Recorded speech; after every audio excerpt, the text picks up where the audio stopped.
Hello दोस्तों, क्या हाल चाल। चलिए शुरुआत करते हैं अपनी एक और मोस्ट इंपॉर्टेंट वीडियो की। RRB JE CBT 1 expected cut off. हाँ गाइस, मानते हैं हमारी वीडियो आने में काफ़ी ज़्यादा टाइम लग गया, क्योंकि इस बार ना हमने डीपली एनालाइज किया, देखा एक एक सिंगल पॉइंट देखा है कि कहाँ कहाँ एक प्रकार से वैकेंसी कम है एंड कहाँ कहाँ इस बार कट ऑफ ऊपर नीचे हो सकती है। मैं आपको ना इस पर्टिकुलर वीडियो के अंदर एक एक डाटा दिखाऊंगा, हर एक शिफ्ट का डाटा बताऊँगा एंड ना zone wise and category wise मैं आपको कट ऑफ बताने वाला हूँ, ठीक है ना। अभी मैं आपको ना सिविल इंजीनियरिंग की कट ऑफ बताऊँगा।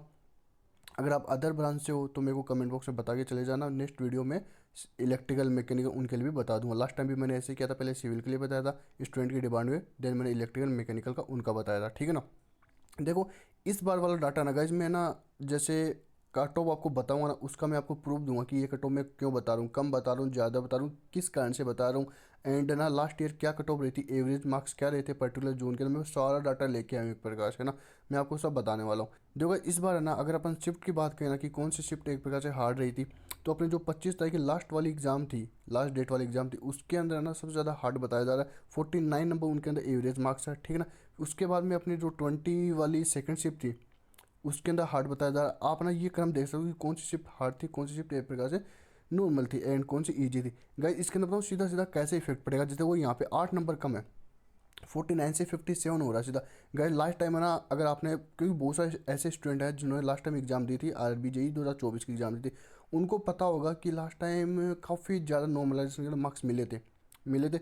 ऐसी भी शिफ्ट थी गाइज मेरे पास, ऐसे भी रिकॉर्ड है स्टूडेंट के जिनको 12 नंबर भी नॉर्मलाइजेशन में मिले थे। जी गाइज 12 नंबर नॉर्मलाइजेशन में मिले थे, है ना। उनके नंबर जैसे ना 59 थे। मैं आपको बता दूं, उनकी शिफ्ट ना थर्ड थी लास्ट टाइम, दो मैंने यहाँ पे लेके आया हूँ। उनकी शिफ्ट ना ये वाली थी, 18 को सेकंड वाली थी, 18 को हाँ सेकंड वाली शिफ्ट थी, और थर्ड नंबर पे एक प्रकार से वो थी, ठीक है ना, हार्डेस्ट थी। उनके ना 59 नंबर आए थे, अपने जो रो स्कोर होता है 59। देन उनके ना फिर जो फाइनल स्कोर आया था आफ्टर नॉर्मलाइजेशन, उनके 71 मार्क्स बने थे अजमेर जोन से, ठीक है ना। आप ये ऐसे बहुत सारे मेरे पास एग्जांपल्स है। तो मैं यहाँ पे जो एक ग्रीन साइन लगा रखा हूँ ना, इनके मतलब काफ़ी अच्छे खासे नंबर मार्क्स बढ़ सकते हैं, है ना। तो जिनकी इन शिफ्ट के अंदर एग्जाम थे ना, वो ऐसे मत देखो कि मेरे कम मार्क्स है तो मैं प्रिपरेशन छोड़ दूँ। गाइज 12 भाई, यस गाइज 10 नंबर 12 नंबर तक बढ़ सकते हैं, इतने नंबर। और आपको पता है कि 10 नंबर बढ़ जाए, अगर आपके सपोज 52 नंबर है, 52 नंबर है, एंड आपके 62 नंबर हो जाए भाई, सब सीधा आपकी कट ऑफ पार हो जाएगी। मतलब आपको एक डिपार्टमेंट के लिए तो आप एलिजिबल हो जाओगे, है ना। किसी स्टूडेंट सपोज कोई जहाँ पे कम वैकेंसी है, बहुत कम वैकेंसी है सपोज ना, एंड वहाँ से वो डर है कि यार मेरे तो ओनली है ना 63 नंबर है, यार यहाँ पे तो ओनली 7 ही वैकेंसी है, जैसे गुवाहाटी होगा, गुवाहाटी में ओनली 7 वैकेंसी है, तो यार मेरा क्या होगा, यहाँ से मेरा नहीं हो पाएगा। बट सपोज उनका इस शिफ्ट में था एंड उनका भाई साहब फिर ना अच्छा खासा नॉर्मलाइजेशन मार्क्स होके बढ़ सकता है, ठीक है। तो आपने वीडियो देखो, मैं आपको बताने वाला हूँ, ठीक है ना। हाँ इनका जो है ना, इनका मार्क्स कम बढ़ेंगे या फिर बढ़ेंगे भी नहीं, या फिर कम भी हो सकते हैं, ये आप थोड़ा देख लेना। आगे बात बताऊँ कि है ना 12 नंबर तक मार्क्स बढ़ सकते हैं, ये वीडियो जोर से देखना, ऐसे मैं आपको बताने वाला हूँ। देखो मैंने एनालाइज किया ऊपर वाली एवरेज मार्क्स का, मैंने क्या देखा गाइज, मैं आपको बता दूँ किस बेसिस में आपको एक कट ऑफ बताने जा रहा हूँ, ठीक है ना। मैंने लास्ट ईयर का डाटा देखा एवरेज मार्क्स का, उनके अंदर किस शिफ्ट के अंदर से मार्क्स आए हैं एंड कितने नॉर्मलाइजेशन मार्क्स हुए हैं एंड उनकी कितनी कट ऑफ गई है ना। मैं यहाँ पे आपको सब लेके आऊँ। ये डाटा गाइज है कि है ना लास्ट ईयर अपनी कितनी वैकेंसी 2024 के अंदर, 2025 के अंदर कितनी वैकेंसी एंड कहाँ कहाँ ये पर वैकेंसी बहुत ज़्यादा डाउन हुई है। लाइक अपन बात करते हैं, मैंने कंपैरिजन किया मैंने 2024 का एंड 2025 का। गाइज ये डाटा निकालने में ना बहुत ज़्यादा टाइम लगता है, तो इसके लिए आपको सब्सक्राइब करना पड़ेगा। अपन कंटिन्यू ऐसे आरआरबी लास्ट ईयर का रिकॉर्ड आप ना देख सकते हो, ठीक है ना। देखो आज जो यहाँ पे आपको रेड साइन दिख रहा है ना, इसका मतलब यहाँ पे मतलब अच्छी खासी कंपटीशन बढ़ने वाला है, क्योंकि यहाँ पे वैकेंसी बहुत ज़्यादा डाउन गई है, बहुत ज़्यादा डाउन गया। लाइक जैसे ना अजमेर जोन में लास्ट टाइम 5 to 9 वैकेंसी दिखा जी। मैं टोटल वैकेंसी बताऊँ यहाँ पे जो कि कंपैरिजन है ना, ये ओवरऑल वैकेंसी का, जैसे इसमें इलेक्ट्रिकल मैकेनिकल सब कुछ है, ये ओनली सिविल मत समझना आप, ठीक है ना। तो अजमेर जोन में देखो 529 से सीधा ओनली 40 वैकेंसी है, बहुत ज़्यादा डाउन गई है, बहुत ज़्यादा डाउन गई है, ठीक है। तो अहमदाबाद में तो 3 गुना आई थिंक कुछ कम हुई है, ठीक है, 3 गुना भी नहीं कह सकते अपन, बट यहाँ पे तो दो गाइस बहुत ज़्यादा कम हुई है एक प्रकार से। भोपाल में काफ़ी कम हुई है, भुवनेश्वर में काफ़ी कम हुई है, चेन्नई में भी काफ़ी कम हुई है, गुवाहाटी में तो ओनली 7 वैकेंसीज है। गुवाहाटी का मैंने ऊपर बताया था ना, वो इतनी कम वैकेंसी एक प्रकार से है। बट अपना एक ऐसा भी जोन है मुजफ्फरपुर, जहाँ पे वैकेंसी बढ़ी भी है ना, 12 वैकेंसी बढ़ी है, ठीक है ना। तो जिसने मुजफ्फरपुर से फॉर्म लगाया भाई वो थोड़ा बहुत रिलैक्स कर सकता है। पटना से भी काफ़ी कम है, रांची से इस बार मतलब ज़्यादा कम नहीं हुई। रांची का मैंने यहाँ पे ग्रीन साइन लगा, रांची हो गया, कोलकाता हो गया। कोलकाता में गाइज इस बार लोग कहेंगे कि सर कोलकाता में बहुत ज़्यादा फॉर्म फिलअप हुए हैं। हाँ गाइज इस बार कोलकाता हो गया, मुंबई हो गया यहाँ से, क्योंकि वैकेंसी यहाँ पे ही सबसे ज़्यादा थी, है ना। अपने जो कोलकाता हो गया एंड अपने जो मुंबई हो गई, यहीं पे काफ़ी ज़्यादा वैकेंसी थी एंड यहाँ से फॉर्म ज़्यादा फिलअप होना ये तो यार वाजिब सी बात है। तो लास्ट ईयर भी इतनी थी, इस बार भी ज़्यादा फर्क पड़ा नहीं है, राज्य से भी इस ज़्यादा फर्क पड़ा नहीं है। ये यहाँ पे आप ना कट ऑफ का वेरिएशन देख दो। कहने का मतलब ये है, ये टेबल हमने इसलिए बनाई है ताकि मैं आपको बता दूँ कि हमने ये टेबल भी देखी है जब हम एनालाइज कर रहे थे, तभी टाइम लग जाता है, आप समझो ना। इसके बाद में एक और टेबल, अभी मैं आपको कट ऑफ नहीं बता, कट ऑफ बताऊँगा, रुको थोड़ा वेट करो। ये टेबल किस चीज़ की है? ये गाइज वो टेबल है जो अपने लास्ट टाइम 2024 के अंदर कट ऑफ गई थी, ये रियल कट ऑफ है। ये रियल कट ऑफ मैं आपको बताने जा रहा हूँ। ये कौन सी रियल कट ऑफ? ये मिनिमम कट ऑफ है, मिनिमम एंड मैक्सिमम। कहने का बात ये है, एंड ये भी गाइज इलेक्ट्रिकल मैकेनिकल सिविल सब की मिला करके, ठीक है ना। जैसे अपन किसी एक पर्टिकुलर जोन की बात करते हैं तो अजमेर जोन को अपन उठाते हैं, जो कि मतलब एक पीक पे जोन रहता है, ठीक है ना।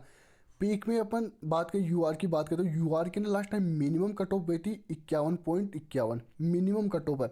मतलब अगर आपके इतने मार्क्स आ गए ना किसी भी ब्रांच के अंदर, मतलब ये शायद सिविल के सबसे कम जाती है वैसे भी ना, तो अगर आपके इतने मार्क्स आ गए ना तो आपको एक मतलब पीवी हो गया, नॉर्मल जो डिपार्टमेंट होता है उसके लिए आप एलिजिबल हो जाओगे, ठीक है ना। मैक्सिमम कट ऑफ गई थी 81.51, इतनी कट ऑफ गई थी। तो आप ना ये सारा एक प्रकार डाटा देख सकते हो कि कहाँ कहाँ पे कितनी कितनी मिनिमम कट ऑफ गई थी एंड मैक्सिमम कट ऑफ कितनी गई थी। गाइस इसके बेसिस भी हमने मतलब ये डाटा भी हमने देखा है लास्ट ईयर के मुकाबले, ठीक है ना। मगर इससे भी हमने कंपेयर किया कि हाँ भाई लास्ट ईयर मतलब जब अजमेर जोन के अंदर भाई साहब इसकी 44.27 गई है, लास्ट टाइम 529 वैकेंसी थी और इस बार ओनली 40 वैकेंसी है, तो कितना मार्क्स एक प्रकार से मतलब फॉरम आई मीन कितना इंक्रीज हो सकता है ना कट ऑफ, वो भी हमने एनालाइज किया, उसके बेसिस में हमने बनाई है, ठीक ना। ये तो रियल कट ऑफ है, ये तो रियल कट ऑफ है ना, रियल कट ऑफ है। एंड ना ये ना जो वैकेंसी थी, तो मैं आपको बताऊँ ये अपने रो स्कोर है। तो जो मतलब जो टीचर लोग होते हैं वो जो कट ऑफ बनाते हैं, है ना, वो एक्सपेक्टेड कट ऑफ बनाते हैं, एक्सपेक्टेशन मतलब वो रो स्कोर के अकॉर्डिंग बनाते हैं। ये आप ना बात ध्यान में रखना थोड़ा। अब जो मैं आपको कट ऑफ दिखाता हूँ, आप ना कट ऑफ देख ऐसे मत देखना कि सर आप तो कट ऑफ बहुत कम बता रहे हो। कट ऑफ में कम किसकी बता रहा हूँ किसकी नहीं बता रहा हूँ वो इस वीडियो के अंदर मैं आपको बताने वाला हूँ, ठीक है ना। देखो ये फाइनली कट ऑफ है, ठीक है। अब ये कट ऑफ ना किस चीज़ की है, किन स्टूडेंट के लिए, सभी स्टूडेंट के लिए कट ऑफ नहीं है। मेरी बात सुन के जना कोई कमेंट मत करना बिना देखे हुए, ठीक है ना। देखो ये कट ऑफ बताऊँ किस चीज़ की है। जो मैंने ऊपर 3 स्टूडेंट दिखाए थे ना, जो मैंने ऊपर 3 स्टूडेंट दिखाए थे, ये जो 3 स्टूडेंट है ना, ये कट ऑफ इन स्टूडेंट की है ना। इनकी कट ऑफ कहाँ है इसी के अंदर मैं आपको बता दूँ कैसे है। देखो ये कट ऑफ ऊपर 3 स्टूडेंट के, सपोज अब ना ये कट ऑफ आप देखो यहाँ पे, मैं आपको बताऊँ ये रो मार्क्स है, रो मार्क्स है, ये कट ऑफ नहीं जाने वाली, बट ये कट ऑफ जाएगी कैसे, ये रो मार्क्स वाली कट ऑफ जाएगी। बात समझना थोड़ा ट्रिगर्ड आपके लिए हो सकता है, ठीक ना। देखो गाइस ये ना रो मार्क्स है, अब इसके अंदर क्या होगी, ये मार्क्स आफ्टर नॉर्मलाइजेशन होकर आपके मार्क्स काफ़ी ज़्यादा बढ़ेंगे, है ना। तो अभी आपको क्या करना है, जैसे गाइस मैं आपको कंपैरिजन दिखाऊं, जैसे अजमेर जोन हो गया, अजमेर जोन के अंदर लास्ट टाइम जनरल यूआर में अपन ने कितनी कट ऑफ गई थी, 51 कट ऑफ गई थी, 51.51 कट ऑफ गई थी। इस बार अपन ने यहाँ पे कितना लिया, 68 लिया है। यानी कि ये जो हमने मिनिमम कट ऑफ लिया किसी भी एक पर्टिकुलर जोन के अंदर एंड कैटेगरी के अंदर, मिनिमम कट ऑफ, समझ गए आप। तो लास्ट टाइम 50 मतलब 51 कट ऑफ गई थी, 51 गई थी, इस बार हमने 68 लिया है, इतना ज़्यादा हमने वेरिएशन लिया है। इसी प्रकार से सभी जो कैटेगरी है एंड सभी जो जोन उसके अंदर हमने नॉर्मल बिफोर नॉर्मलाइजेशन यानी कि रो मार्क्स की कट ऑफ यहाँ पे ली है। जो अगर आप मेरी बात समझो, अगर आप अहमदाबाद जोन से हो एंड आप ओबीसी के अंदर आते हो, तो अगर आपके रो मार्क्स ना 57 आ रहे हैं, मैं आपको कैलकुलेटर बताता हूँ, 57 आपके मार्क्स आ रहे हैं, ये रो मार्क्स है। सपोज आपको ऊपर वाली 3 कट ऑफ के अंदर था, सपोज आपका ऊपर वाले 3 जो उसके अंदर था शिफ्ट के अंदर था, तो आपके 57 मार्क्स आ रहे हैं रो मार्क्स, ठीक है। आपके सपोज 10 मार्क्स इंक्रीज हो गए, 10 मार्क्स इंक्रीज हो गए, ठीक है ना, आफ्टर नॉर्मलाइजेशन, तो आपके 67 मार्क्स बनेंगे। इसके अंदर आपका सिलेक्शन आराम से आपको एक पोस्ट मिल जाएगी मिनिमम के अंदर।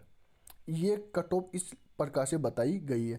आप मेरी बात समझना, ये रो मार्क्स है जिनके पर्टिकुलर इन जोन के अंदर इतने मार्क्स आ रहे हैं एंड उन 3 शिफ्ट के अंदर आ रहे हैं, वो बंदा तैयारी करने लग जाओ।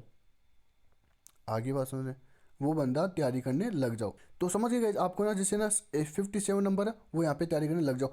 अब आप कहोगे कि सर जो ये नीचे वाले स्टूडेंट है इनका क्या करें। जो ये नीचे वाले स्टूडेंट है, ये मतलब जो 4 स्टूडेंट है जिनका इन शिफ्ट में एग्जाम हो, वो क्या करें। तो गाइस वो बताऊँ क्या करना है। उनके लिए आगे वाली कट ऑफ है। जैसे मैंने क्या बताया कि ये 57 नंबर है, ये ऊपर वाली 3 के लिए है रो मार्क्स। सपोज कोई 20 तारीख को सेकेंड शिफ्ट में या 25 तारीख को जिसकी एग्ज़ाम हुई है वो अहमदाबाद जोन से हैं, ओबीसी के अंदर है, उसके रो मार्क्स 57 आ रहे हैं, वो तैयारी कर सकता है। बट जो नीचे वाले लोग हैं, नीचे वाले स्टूडेंट हैं, जो नीचे 4 है उसके अंदर अहमदाबाद जोन से हैं एंड इनके 61 नंबर आ रहे हैं, 61 मार्क्स आ रहे हैं, ज़्यादा मार्क्स आ रहे हैं, देन वो तैयारी कर सकते हैं। इस प्रकार से हमने ये कट ऑफ बनाई है, आप एनालाइज यहाँ पे कर सकते हो। वापस से मैं आपको बता रहा हूँ, सपोज आप है ना बिलासपुर जोन से हो, क्योंकि बहुत सारे स्टूडेंट बिलासपुर जोन से, चलो कोलकाता का एग्जांपल लेते हैं क्योंकि कोलकाता से बहुत ज़्यादा स्टूडेंट है, चलो कोलकाता का भी ले लेंगे। बिलासपुर जोन है, आप यूआर के अंदर आते हो एंड आप ऊपर वाली 3 शिफ्ट के अंदर, तो अगर आपके 62 मार्क्स आ रहे हैं ना रो मार्क्स, तो आप प्रिपरेशन स्टार्ट करो। अगर आप ना नीचे वाली 4 शिफ्ट के अंदर अगर आपके 66 मार्क्स आ रहे हैं तो आप प्रिपरेशन स्टार्ट करो, ठीक है ना। अगर आप कोलकाता जोन के अंदर हो, बहुत सारे स्टूडेंट हैं एंड आप ना यूआर के अंदर आ रहे हो, तो अगर आपके 65 मार्क्स है ना ऊपर वाले 3 के अंदर, तो आप प्रिपरेशन करो। अगर आपके 70 मार्क्स है ना नीचे वाले के अंदर, तो आप प्रिपरेशन करो। ये आप ना जूम करके, आई मीन पोज करके, जूम करके, जो भी आप कर सकते हो वो करके अपनी जो कट ऑफ है अपने जोन के अकॉर्डिंग एंड अपनी कैटेगरी के अकॉर्डिंग वो देख सकते हो। मैंने कहा SC एंड EWS की एक साथ रखी है, रीज़न क्योंकि अपना लास्ट ईयर का डाटा देखना, लास्ट ईयर का जो रियल कट ऑफ देखना है ना, तो उसके अंदर ऑलमोस्ट सेम सी गई है, SC एंड EWS की सेम सी गई है, तो हमने ये एक प्रकार से ये साथ में ही रख दिया है। यहाँ पे आप कट ऑफ देख सकते हो, ठीक है ना।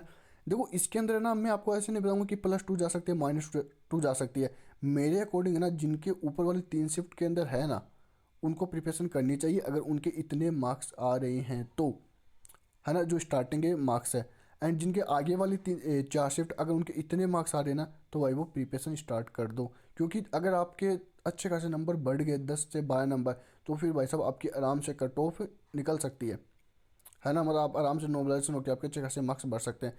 सेकंड बात यह कि अभी सभी स्टूडेंट कमेंट में मेरे को बता के जाना, क्या क्या बताएगा स्टूडेंट कि आपके कितने मार्क्स आ रहे हैं, आप कौन से आपको डे का आपका एग्ज़ाम था, कौन सी आपकी शिफ्ट थी, आपकी कौन सी ब्रांच है एंड कौन सी आपकी कैटेगरी है, ये सब मेरे को बता के जाएगा, ठीक है ना, कि आपके कितने मार्क्स एक प्रकार से आ रहे हैं, ताकि मैं आपको वहाँ पे रिप्लाई देके बता दूँ कि हाँ आपका होगा या नहीं होगा, ठीक है। अब अपन बात कर लेते हैं अपने कोर्स की, क्योंकि सभी लास्ट में क्या करते हैं अपना कोर्स सेल करते हैं। गैस मैं अपना कोर्स सेल नहीं कर रहा हूँ, बस आपको बता रहा हूँ, है ना, कि अगर आप ना टेस्ट सीरीज लेना चाहते हो ना RRB JEE CBT 2 के लिए, है ना, आप ले सकते हो, है ना। एंड हमने ना एक कोर्स तो नहीं कह सकते उसको, कंप्लीट कोर्स तो बिल्कुल भी नहीं कहूँगा मैं, बस यही कहूँगा कि उसके अंदर जैसे हमने कंप्यूटर इन्वायरमेंट हो गया वो हमने पढ़ाया लास्ट टाइम, बहुत अच्छा रिकॉर्ड रहा था। एंड टेस्ट सीरीज भी ले सकते हो, आपने लास्ट ईयर वीडियो में देखा होगा कि कंप्यूटर के हमने ना ओनली कंप्यूटर के 2000 क्वेश्चन एक प्रकार से उसके अंदर डाले हैं टेस्ट सीरीज के अंदर। इन्वायरमेंट के बहुत अच्छे क्वेश्चन डाले हैं, बहुत सारे टेस्ट डाले हैं, टोटल हम 20,000 क्वेश्चन एक प्रकार से उसके अंदर अपलोड कर चुके हैं एंड 800+ टेस्ट आपको दे रहे हैं, है ना। ये सब आपको चीज़ें मिल जाएंगी सारे, मतलब अगर आप वो कंप्लीट पैकेज ले रहे हो ना उसके अंदर, तो उसके लिए ये सारी आपको वीडियोस मिल जाएगी। जैसे अपने एक एक्स्ट्रा सब्जेक्ट है ऑटोकेड हो गया, इंजीनियरिंग ड्राइंग हो गया, वो भी आपको मिल जाएगा। एंड आपको ना जो अपने नोट्स हैं RRB JEE CBT 2 के रिगार्डिंग जितने भी नोट्स है वो आपको मिल जाएंगे, जो NCC स्टोर के अंदर वो सब आते हैं, ठीक है ना। अगर आप देख लो आज ना जो अपना लास्ट डे है एक प्रकार से होली का, जो होली ऑफर है उसका ना, तो आप कूपन कोड लगा लेना Holi50, सब कैपिटल है, Holi50 आप ना कूपन कोड लगा लेना, आपको कुछ % ऑफ हो जाएगा वहाँ पे जाके। सारी लिंक मैं कमेंट बॉक्स में एंड इस पे पिन कर रहा हूँ डिस्क्रिप्शन में। एंड टेलीग्राम पे आ जाना, सारी अपडेट वहीं पे मिलती रहती है टाइम टू टाइम। और गाइज मैं आपको लास्ट बात एक और बात बता दूँ, RRB JEE CBT 2 का लास्ट ईयर हमारा रिकॉर्ड काफ़ी अच्छा रहा था, बहुत सारे स्टूडेंट का सिलेक्शन हमने दिलाया था। यूट्यूब पे आई मीन टेलीग्राम पे सब कुछ पड़ा है, आप देख सकते हो। कंटिन्यू हमारे साथ में बने रहो, आपका सिलेक्शन श्योर होगा, ठीक है ना, अगर आप जुड़े रहोगे तो, ठीक है ना। किसी एक हम ऐसे नहीं करें कि हमारे साथ में जुड़े रहो, किसी भी एक अपने जो आपको गाइड करे उसके साथ अपना आइडियल रह के जुड़े रहो, ताकि आपको अपने मंजिल तक पहुंचा सके। ये थी वीडियो, लाइक कर देना, सब्सक्राइब कर देना, कट ऑफ आप देख लेना, ये एक प्रकार से कुछ जाने वाली है, प्रिपरेशन के अकॉर्डिंग कर लेना, ठीक है। Thank you guys.